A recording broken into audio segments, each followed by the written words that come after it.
pengen mengamalkan sunnah, ikuti sunnah, tapi ngikuti sunnahnya nggak pas. Ngikuti sunnah itu jangan dari kitab, ngikuti sunnah kok dari kitab. Ngikuti sunnah dari hadits Sahih Bukhari, hadits Sahih Muslim.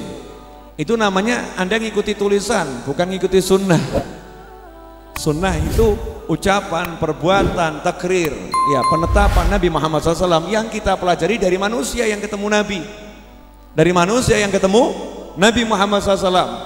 Nah, siapa manusia yang ketemu Nabi? Sahabat. Kita nggak bisa belajar pada sahabat, kita belajar pada tabiin. Kita nggak bisa ketemu tabiin, kita belajar pada tabiut tabiin. Kita nggak bisa ketemu tabiut tabiin, belajar kepada yang ikut atau lihat belajar pada tabiut tabiin. Nggak bisa kita belajar pada generasi berikutnya, belajar pada generasi berikutnya, sampai kepada ulama sekarang, yang ulama itu punya guru, yang gurunya pernah belajar pada gurunya, pernah belajar pada gurunya, ujung-ujungnya gurunya pernah belajar pada sahabat, dan sahabat belajar langsung dari Nabi Muhammad SAW. Lantas apa fungsinya kitab-kitab ini? Untuk memudahkan biar nggak hilang catatannya. Kalimatnya, haditsnya seperti itu loh, tapi penerapannya bukan begitu. Penerapannya begini loh. Nah, orang sekarang enggak, maunya instan. Hadisnya di mana ya? Riwayat apa? Amalkan. Gak nanya. Makanya banyak yang komplain. Katanya kalau sholat duha rezekinya berlimpah. Saya udah 20 tahun sholat duha, pancet melarat. 20 tahun saya rajin duha, miskin selalu menyertai saya.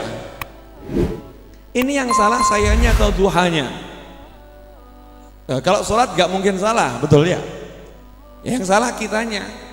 Yang salah kitanya. Coba dilihat apa itu asbabul wurud sampai ada yang namanya sholat duha.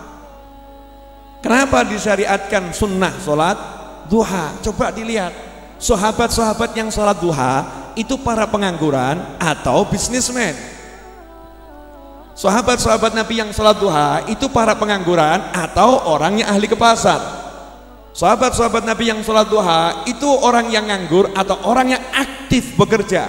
Nabi yang mensyariatkan sholat duha itu rajin tidur atau rajin ibadah, bergerak, bersosial dengan masyarakat. Yang mana? Nah, kita baru sholat duha pas nganggur. Duha nggak punya duit, duha. Begitu masuk kantor jalan nggak ada duha, nggak ada duha. Sholat duha itu disyariatkan di waktu sibuk-sibuknya manusia, bekerja cari penghidupan. Artinya kamu sibuklah bekerja, sholatlah duha, nanti berkah menyertaimu, rezeki akan mendatangimu. Di saat waktumu bekerja kamu pakai untuk hadap Allah, waktu yang kamu pakai untuk hadap Allah sama Allah diganti rezeki yang berlimpah. Karena yang tadinya bisa dapat duit sekecil itu kamu pakai untuk hadap Allah, Allah ganti dengan rezeki yang berlimpah. Itu sirrud duha. Disitulah rahasia sholat duha. Bukan habis subuh baca wirid kemudian tidur, jam 8 bangun tidur sholat duha, 20 tahun tetap melarat, komplain sama kiai, komplain sama ustadz, komplain sama habib. Ini benernya ajaran Islam ini gimana sih? Duha katanya buat kaya, kok saya tetap miskin. Udah paham bedanya? Paham? Jadi praktek duha yang selama ini dijalankan ini sudah betul atau kurang pas? Ya, kebanyakan orang kurang pas prakteknya. Ya, mestinya ketika di kantor, jam-jam sibuknya kantor, jam-jam sibuknya kantor, jangan pas mulai kerja. Nanti kita korupsi waktu kerja, gitu kan ya? Kapan sibuk-sibuknya kantor masuk jam 8, jam 8 kurang 10.